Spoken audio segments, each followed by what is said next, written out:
नाज़रीन, कुछ आम तरीन खबरें हैं आपके सामने रख देते हैं। एक तो काजी फाइज ईसा साहब ने कल के जलसे के बाद से आज काजी फाइज ईसा साहब ने हाथ उठाकर कहा है कि मैं एक्सटेंशन नहीं लूंगा, मैं एक्सटेंशन नहीं लूंगा। ये आपके सामने रख देते हैं। और काजी साहब ने मोरों की आजादी करवाई है, मोर आजाद हो गए हैं, वो भी आपको बताते हैं। लेकिन साथ साथ आपके सामने व्यूअरशिप रखेंगे, कल के जलसे की मैसिव मैसिव व्यूअरशिप आपके सामने रखेंगे कि उसने तमाम तर रिकॉर्ड तोड़े हैं, वो भी आपको बताते हैं। लेकिन उससे पहले पाकिस्तान के प्राइम टेलीविजन के ऊपर कुछ अल्फाज इस्तेमाल हुए हैं। ये नमक हराम है, इनके मुंह काला है, इनकी काली करतूतें हैं, ये सपोले हैं, ये सांप हैं, इन सांपों को हमने दूध पिलाकर ऊपर लेकर आए हैं। इस तरह की बड़ी खलीज किस्म की गुफ्तगू हुई है। और ये सियासतदानों ने नहीं की, बल्कि ये पक्का मुंह बनाकर पाकिस्तान के बहुत बड़े बड़े साफियों ने, सीनियर आगे और सीनियर पीछे लगाने वाले मुख्तलिफ साफियों ने इस तरह की गुफ्तगू की है। कल कुछ अजीब हुआ है और ये बहुत ज्यादा अजीब है। ARY न्यूज, पाकिस्तान का प्रोमिनेंट न्यूज चैनल, अचानक से वो ये फैसला करता है, हालांकि कोई ऐसी खबर नहीं है, कोई ऐसा मुल्क के अंदर माहौल नहीं है, लेकिन ARY न्यूज ये फैसला करता है कि पाकिस्तान के प्राइम न्यूज टाइम में उस दौरान उन्होंने 2 घंटे की ट्रांसमिशन करनी है। और उन ट्रांसमिशन के अंदर बिठाया किसे जाता है? फैसल वावडा साहब जो गैर एलानिया तौर पर खुद को एस्टेब्लिशमेंट का नुमाइंदा तस्वर करते हैं या तासुर देते हैं कि जनाब वो एस्टेब्लिशमेंट के पास उनकी जितनी खबरें हैं, या शायद एस्टेब्लिशमेंट पाकिस्तान के अंदर कोई भी फैसला करने से पहले फैसल वावडा साहब से राय लेती है, या उनसे लाइन लेती है, या उनसे मशवरा लेती है, और वो खुद को यानी जोम में आकर खुद टेढ़ा होकर मैं जनाब बता रहा हूं वहां पर क्या फैसले हो चुके हैं। तो गैर एलानिया तौर पर, तर्जुमान के तौर पर फैसल वावडा साहब वहां पर आकर बैठे। फिर रऊफ क्लास्टर साहब सेंटर में, मिडिल में क्लास्टर साहब को बिठाया गया, और मोहम्मद मालिक साहब मेरे फेवरेट जर्नलिस्ट हैं, वो भी उस ट्रांसमिशन का हिस्सा थे। अब ट्रांसमिशन ठीक है आप कर रहे हैं, नजर आ रहा है कि मौका यह है कि जनाब जलसा हो रहा है तहरीक इंसाफ का, जलसे के ऊपर बातचीत हो, लेकिन अचानक से जलसे से गुफ्तगू ये जाती है मुराद सईद साहब के ऊपर, और मुराद सईद साहब से गुफ्तगू जाती है अरशद शरीफ, शहीद अरशद शरीफ साहब के ऊपर। हैरान कुन तौर पर यह बात ज़हन में रखें कि पाकिस्तान में रिजीम चेंज के बाद अगर सारी चीजें आप रिवर्स कर लेंगे, अब सारी चीजें ठीक कर लेंगे, ठीक हो जाएंगी, लेकिन एक नौजवान को, एक रियासती अवार्ड याफ्ता पढ़े लिखे साफी को, इन्वेस्टिगेटिव जर्नलिस्ट को, शहीद अरशद शरीफ को शहीद किया गया था। उस नौजवान को घेर कर घात लगाकर केनिया के अंदर मारा गया है। यह एक ऐसा वाकया है कि जो इस निजाम को, इस सिस्टम को, इस पाकिस्तानी माशरे को आगे नहीं बढ़ने देगा जब तक उस कत्ल का, उस बेरहम कत्ल का खुलासा नहीं हो जाता। यह आगे बढ़ नहीं सकता, यह खून माफ हो नहीं सकता, यह बेचैनी इस मुल्क के अंदर से खत्म हो नहीं सकती। यह नस्लों का कत्ल है, यह नस्लों के शऊर का कत्ल है, जो कि उस दिन मागाडी की सड़क के ऊपर केनिया में किया गया था।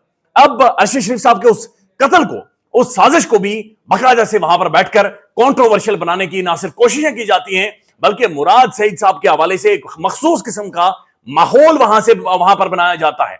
मुराद सईद एक नौजवान जो कि सिर्फ अरशद शरीफ साहब के हवाले से बहुत सारी चीजों से वाकिफ नहीं है, बल्कि मुराद सईद ने KPK के अंदर लोगों को उस वक्त उठाया था जब दहशतगर्दी अपना सर उठा रही थी, और उस नौजवान की जिंदगी जाहिर खतरे में है। वो अंडरग्राउंड है, लेकिन मुराद सईद साहब के हवाले से बाकायदे से एक माहौल बनाया जाता है। अब जब मुराद सईद साहब के हवाले से, अरशद शरीफ साहब के हवाले से फैसल वावडा साहब एक झूठी सच्ची मन घड़त किस्म की कहानियां उल्टे टेढ़े तिरछे बैठकर बनाते हैं, वहां पर रऊफ क्लास्टर साहब बिल्कुल खामोश होते हैं।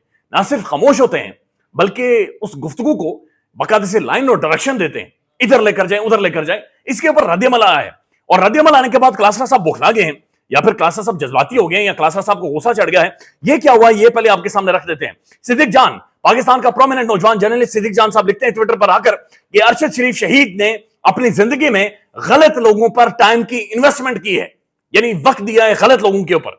उनकी रूह आज तड़प रही होगी कि किन लोगों को मैं दोस्त समझता था, और दोस्त किसे समझते थे, मेरी जाती राय है या पाकिस्तान के किसी भी मीडिया इंडस्ट्री के बंदे से उठाकर देख लें, रऊफ क्लास्टर साहब अरशद साहब के आगे पीछे घुमा करते थे, बिल्कुल आगे पीछे, दाएं बाएं, यानी बहुत सारे ऐसे लोग हैं जिनकी जो साख थी, इज्जत और एहतराम भी अरशद शरीफ साहब की वजह से, अरशद साहब के नाम की वजह से, उसकी एजुकेशन, उसकी शऊर, उसकी तालीम, उसकी बहादुरी, दिलेरी, उसूल पसंदी की वजह से था। तो सिद्दीक जान साहब लिखते हैं कि अरशद साहब की रूह भी आज कांप रही होंगी कि यार किन लोगों के ऊपर मैंने अपना वक्त और टाइम जाया किया है, और आज ये पाकिस्तान के प्राइम टेलीविजन पर बैठकर ये किस तरह की, यानी ये बड़ा गैर मामूली था। अब ये जो ही कमेंट किया सिद्दीक जान साहब ने, तो उसके बाद जाहिर है पाकिस्तान के अंदर एक रिएक्शन इस प्रोग्राम के बाद आना शुरू हुआ। जुनैद सलीम साहब, अगेन मोतबर जर्नलिस्ट, ने लिखते हैं, या इलाही ये दिन भी देखने थे, एक नाम निहाद मुखबर कांधे पर तोता बिठाए 2 घंटे से जो मुंह में आता है बोले चले जा रहे।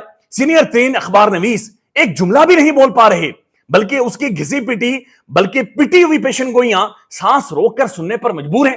یعنی ٹھیک ہے آپ سیاست کریں یار, آپ ٹھیک ہے آپ سیاست کے بہت بڑے بڑے آپ ترم خان ہیں, لیکن ارشد شریف یہ بہت سیریس معاملہ ہے.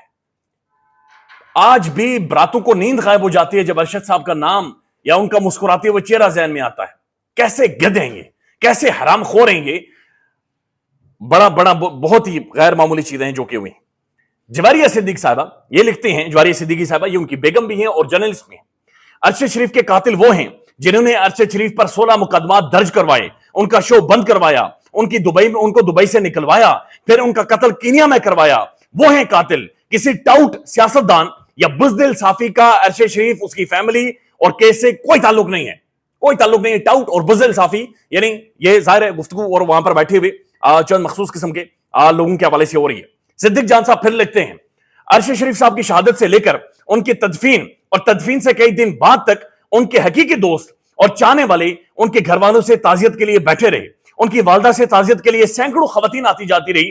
کسی نے نہیں دیکھا کہ مراد سعید وہاں چھپے ہوں.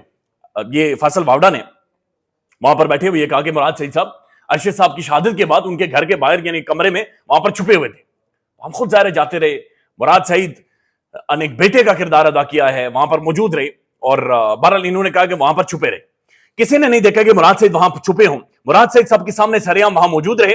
مراد سعید نے ثابت کیا کہ ارشد شریف کا سب سے مخلص دوست وہ تھا, وہ نہیں جو ارشد شریف صاحب کی بینیفیشری تھی. بینیفیشری یہ پیسوں کے بینیفیشری نہیں ہے, یہ شخصیات کے بینیفیشری ہیں.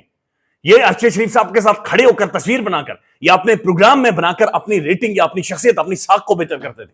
اس بندے کی اتنا زیادہ سٹیک تھا اس معاشرے کے اندر کہ وہ جہاں پر بیٹھتا تھا اس بندے کی عزت میں اضافہ ہوتا تھا. وہ نہیں جو ارشد شریف صاحب کے بینیفیشری تھے, جو ان کی شہادت کے بعد ان کی شہادت کو متنازعہ بنانے والوں کے بینیفیشری بن گئے ہیں. اگر ارشد شریف کو اس لیے چھوڑ دیا کہ اب وہ دنیا میں نہیں رہا تو کوئی بینیفٹ نہیں اٹھا سکیں گے, تو یہ بات غلط ہے. آپ صرف ان کے نام سے ہی جڑے رہتے تو آپ کو کم از کم اتنا بینیفٹ ملتا رہتا جتنا وہ دنیا میں ہوتے ہوئے آپ کو پہنچاتا تھا. اس کے بعد کیا ہوتا ہے, اب یہ ٹویٹ ہو رہے ہیں لیکن کلاسرا صاحب کو بھیڑ پڑ جاتی ہے, کلاسرا صاحب اٹھ جاتے ہیں, کھڑے ہو جاتے ہیں, اور پھر کلاسرا صاحب کون سی زبان استعمال کرتے ہیں. یہ بڑی انٹرسٹنگ بھی ہے, بڑی غیر معمولی ہے اور بڑی حیران کن بھی ہے. کلاسرا صاحب پہلے لکھتے ہیں, یہ جو فرما رہے ہیں کہ کل وسیم بدامی صاحب کے شو میں چپ بیٹھا رہا ہوں, ایک لفظ نہیں بول سکا, ان جھوٹوں کے لیے یہ کلپ حاضر ہے. نہ صرف ارشد شریف کی فیملی کا کیس پیش کیا بلکہ مراد سعید کا بھی دفاع کیا. مراد سعید کے حق میں کتنے نام نہاد ہمدردوں میں جرت ہے کہ وہ اس کا ARY ٹی وی پر کھل کر دفاع کریں جب اس کے پیچھے ایجنسیاں لگی ہوئی تھی. اس طرح ارشد شریف کی والدہ کی FIR نہ کاٹنے پر بھی میں نے جرنلوں کے نام لیے ہیں. یعنی ارشد شریف صاحب کی جو والدہ FIR کروانا چاہ رہی تھی جرنلوں کے ناموں کے ساتھ, موجودہ بہت سارے جرنلز کے نام کے ساتھ. اس کی بیگم صاحبہ Sumaiya Arshad supreme court judicial commission میں انصاف پر بات کی. میں نے نام نہاد دوستوں کی باتیں سن لی ہیں کہ ارشد اور ان کی فیملی کے احترام میں چپ رہا ہوں. سب دوست جانتے ہیں کہ کون کتنا مخلص ہے. اس طرح کی گفتگو. یہ پھر کلاسرا صاحب کہتے ہیں مسئلہ یہ ہے کہ جب جنرل فیض حمید سے کیش عیدیاں لیتے تھے, روز گائیڈ لائنز لیتے تھے, وہ ان کے ڈارلنگ تھے. ان کو اب مجھ پر کھول دیا گیا ہے کہ میں نے اس کا دفاع کیوں نہیں کیا, اور ارشد کی آڑ میں وہ مجھ پر حملہ آور ہو گئے. میں تو اس وقت ارشد شریف صاحب کے ساتھ کھڑا تھا جب جنرل فیض حمید نے 2017 میں ارشد شریف کو نقصان پہنچانے کے لیے دھمکیاں دی تھی. کسی بھی کو بھی جرت نہ تھی کہ وہ ارشد شریف کے ڈی جی سی جنرل فیض حمید کے خلاف کیے گئے ٹویٹس کو ری ٹویٹ کرتا. میں نے اکیلے میں اس وقت ان سب کو ری ٹویٹ کیا اور ارشد شریف صاحب کے ساتھ کھڑا ہو گیا. بہت نام نہاد دوست جب مگرمچھ کے آنسو بہاتے ہیں اور ڈر مارے ری ٹویٹ نہیں کر سکتے تھے, اس وقت میں نے ری ٹویٹ کیے ہیں. اب وہ لکھتے ہیں, وہ چمونے اور سانپ خود جرت کر کے جنرل فیض حمید کا دفاع کریں یا جنرل اپنا دفاع کرے. میرا کیا تعلق ہے کہ جنرل فیض حمید سے, یعنی بات ارشد شریف صاحب کے بارے میں ہو رہی ہے اور یہ کہہ رہے ہیں کہ جنرل فیض حمید کا دفاع, جنرل فیض حمید عیدیاں دیتے رہے, میں نے سانپو کو پالا ہے, سانپو کو میں دودھ پلاتا رہا. بہت سارے لوگوں کے اوپر میں اپنے بیٹے کی وجہ سے, چھوٹے بیٹے کی وجہ سے خاموش ہوں, لیکن وہ سمجھتے ہیں کہ جناب یہ میری کمزوری ہے, میں خاموش نہیں رہوں گا, میں ان کے قصے سامنے لے کر آؤں گا, میں دیواروں کے پیچھے ان کے قصے, کمروں کے بیڈ روم کے قصے لے کر آؤں گا, کیونکہ یہ جنرل فیض کو بچانا چاہتے ہیں. جنرل فیض اب جنرل فیض نون لیگ کر رہی ہے. جنرل فیض جناب फैसल वावडा कर रहे हैं और रऊफ लासा साहब कर रहे हैं। बात ये हो रही है कि वहां पर बैठकर एक टाउट अरशद शरीफ साहब के हवाले से मन घड़त कहानियां सुना रहा है और वहां पर ये बैठकर जनाब मुस्कुरा भी रहे, तालियां भी बजा रहे हैं, कहानियां भी सुना रहे हैं, और उसके बाद कह रहे हैं जनाब general Faiz, general Faiz, general Faiz. मेरे ख्याल में ठीक कहा था कल अली अमीन गंडापुर साहब ने।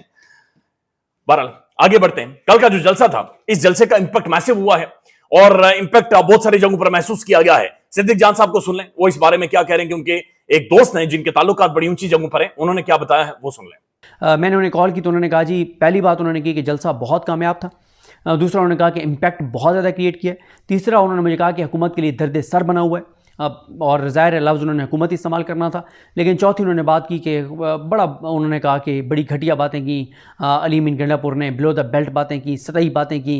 अब आप अंदाजा लगा लें कि कल के जलसे का एक तो इंपैक्ट बहुत ज्यादा मैसिव था। ब्राहिम मेहरबानी साहब वीडियो भी चलाएंगे किस तरह से लोग वहां पर पैदल चलकर पहुंचे हैं। अब ये सिर्फ डिजिटल व्यूअरशिप है। पाकिस्तान के प्राइम टेलीविजन ने जो वीडियोस तकारीर यूट्यूब पे अपलोड किए उनकी व्यूअरशिप है कि कितने लोगों ने देखा है। अब ये बात समझे कि ये जो व्यूज है, ये एक व्यू का मतलब है एक बंदे ने देखा है, एक शख्स ने देखा है। ये कोई पत्थर नहीं है, ये दरख्त नहीं है, ये आम सर नहीं है, बल्कि ये लोग हैं, सोचने समझने वाले लोग जिन्होंने देखा है। यूट्यूब पर लाइव कवरेज और तकारीर की वीडियोस को देखा जाए तो ये 1,80,00,000 से ज्यादा व्यूज बनते हैं। 1,80,00,000 से ज्यादा व्यूज। यूट्यूब पर सबसे ज्यादा देखे जाने वाली स्ट्रीम 400 जर्नलिस्ट चैनल की, जिसको 17 लाख व्यूज मिले हैं। तहरीक इंसाफ के ऑफिशियल एक्स अकाउंट की स्ट्रीम को 3.42 लाख व्यूज मिले हैं। तहरीक इंसाफ के ऑफिशियल एक्स अकाउंट पर होने वाली पोस्ट रीपोस्ट को 20 मिलियन व्यूज मिले हैं, 6 लाख से ज्यादा रीट्वीट्स और 18 लाख से ज्यादा लाइक्स मिले हैं। ये सिर्फ तहरीक इंसाफ के ऑफिशियल पेजेस हैं या फिर जो 400 का यूट्यूब चैनल है, 400 जो कवरेज करता है यूट्यूब चैनल से, ये सिर्फ उनके व्यूज हैं जो कि मैसिव हैं। और ये गुज़श्ता अगर आप 15 दिनों की पाकिस्तान के मेन स्ट्रीम मीडिया की व्यूअरशिप उठाकर देख लें और सिर्फ इन चंद घंटों की 2-3 घंटों की व्यूअरशिप मुख्तलिफ प्लेटफॉर्म से उठाकर देख लें तो ये नेड़े तेड़े भी नहीं बनती, इतनी मैसिव व्यूअरशिप है। अब जनाब सुप्रीम कोर्ट के अंदर आज बड़ी इंटरेस्टिंग डेवलपमेंट्स हुई हैं। एक तो काजी फायद ईसा साहब ने, ऑनरेबल चीफ जस्टिस ने आज ये बकायदे से कहा है कि वो जब चीफ जस्टिस हाउस के अंदर गए तो उन्होंने मोरू को आजाद करवाया है। मोरू को आजाद करवाना जरूरी था और मोर रिहेबिलिटेशन सेंटर पर गए। तो काजी साहब बहुत बहुत शुक्रिया, आपने मोरू को कम से कम आजाद करवाया। आपके दौर में बहुत सारे लोग उठाए गए, अभी तक गायब हैं, उनके बारे में कोई नहीं है, लेकिन बदकिस्मती से आप सर कोई डंडा देकर उन लोगों को नहीं आजाद करवा सके, लेकिन मोरू को बहरहाल काजी साहब ने आजाद करवाया। मोरू के हवाले से सुन लें। चीफ जस्टिस के घर में मोर रखे गए हुए थे, उनके पता नहीं 4-5 मोर थे पिंजरों में। अब चीफ जस्टिस और मोरों का क्या ताल्लुक, उनको फौरन उनकी रिहाई करवाई। पहले वो रिहेबिलिटेशन सेंटर गए, फिर कलर कहार में गए। तो मेरे ख्याल में कहा जाता है ना कि जंगल में मोर नाचा किसने देखा, जंगली में मोरों को नाचने दें तो बेहतर है मेरे ख्याल में। दूसरे इदारों की तरफ भी हमने तवज्जो दी। अब काजी साहब की कुछ बताया जा रहा है, साफियों से मुलाकात हुई है। बी न्यूज का सवाल था चीफ जस्टिस काजी फायद ईसा साहब से एक्सटेंशन के हवाले से कि क्या आप एक्सटेंशन लेंगे। काजी फायद ईसा साहब ने एक्सटेंशन लेने से साफ इनकार कर दिया है। नए अदालती साल के मौके पर बी न्यूज ने चीफ जस्टिस से सवाल किया कि राना सनाउल्लाह साहब कह रहे हैं कि अगर तुम जज साहबान की उम्र बढ़ा देते हो तो आप भी ज़ाहिर एक्सटेंशन पर मुत्तफिक हो जाएंगे, जिस पर चीफ जस्टिस ने कहा कि राना सनाउल्लाह साहब को मेरे सामने ले आए। चीफ जस्टिस ने इस बात की वजाहत करते हुए कहा कि एक मीटिंग के दौरान यह बात हुई थी जिसमें वजीर कानून आजम नजीर तारड़, जस्टिस मंसूर अली शाह साहब और अटॉर्नी जनरल थे, लेकिन राना सनाउल्लाह साहब नहीं थे। चीफ जस्टिस ने कहा कि इस मीटिंग में हुकूमत की जानिब से कहा गया कि वो तमाम चीफ जस्टिस की मुद्दत मुलाजमत में तोसी कर रहे हैं, जिस पर तमाम चीफ जस्टिस के मुद्दत मुलाजमत में तोसी कर रहे हैं, जिस पर मैंने कहा कि बाकियों की कर दें, लेकिन मैं कबूल नहीं करूंगा। मुझे तो यह नहीं पता कि कल मैं जिंदा रहूंगा या नहीं रहूंगा। बहरहाल रिपोर्ट हो रहा है कि काजी साहब ने कहा कि मैं एक्सटेंशन नहीं लूंगा। आप सबको मुबारक हो, जरूरी है मुल्क के अंदर एक्सटेंशन लफ्ज़ से खत्म होना चाहिए। ख्याल रखिएगा, अल्लाह हाफिज। पाकिस्तान में इस वक्त सबसे बड़ा मसला बोलने का है। पाकिस्तान में बोलने नहीं दिया जाता, जुबानें खींच ली जाती हैं, डर है, खौफ है, टेरर है। पाकिस्तान का मीडिया मुकम्मल तौर पर कंट्रोल्ड है, वेल मैनेज्ड है, एक मैसिव सेंसरशिप है। इसी तरह का दबाव पाकिस्तान में सियासत.pk भी फेस कर रहा है, जिसे पाकिस्तान भर में गुज़श्ता कई महीनों से मावरा आइन, मावरा कवानीन मुकम्मल तौर पर बंद कर दिया गया है, मुकम्मल तौर पर बैन कर दिया गया है। सियासत.pk की नशरियात को लिमिटेड करके पाकिस्तान में छोड़ दिया गया है। तमाम तर कानूनी मुआवजे के ऊपर आवाज उठाई गई, दस्तक दी गई, लेकिन हर तरफ से खामोशी है, सन्नाटा है, कहीं पर कोई सुनवाई नहीं है, कोई सुनने को तैयार नहीं है। लेकिन इसका हल क्या है? क्या खामोश हो जाए? क्या सवाल ना करें? क्या मालूमात आप तक ना पहुंचाएं? क्या इंफॉर्मेशन आप तक ना पहुंचाएं? मालूमात भी पहुंचेगी, इंफॉर्मेशन भी पहुंचेगी, सवालात भी उठेंगे, लेकिन अब आपने रोल प्ले करना है। आपने अपना किरदार अदा करना है और छोटा सा एक प्रोसीजर है, प्रोसेस है, उसके बाद आप अपना किरदार अदा करें और हमारी मदद करें। पहले आपने यह करना है कि हमारे YouTube चैनल को सब्सक्राइब करना है, उसके बाद ज्वाइन के बटन के ऊपर जाना है, क्लिक करके हमारा मेंबर बनना है, या फिर दूसरा ऑप्शन यह है कि आपने वीडियो की डिस्क्रिप्शन में जाना है, वहां पर पैट्रियन का लिंक मौजूद होगा, उस लिंक के ऊपर क्लिक करें और हमें सपोर्ट करें, हमारा हिस्सा बने, हमारी ताकत बने। ख्याल रखिएगा। अल्लाह हाफिज।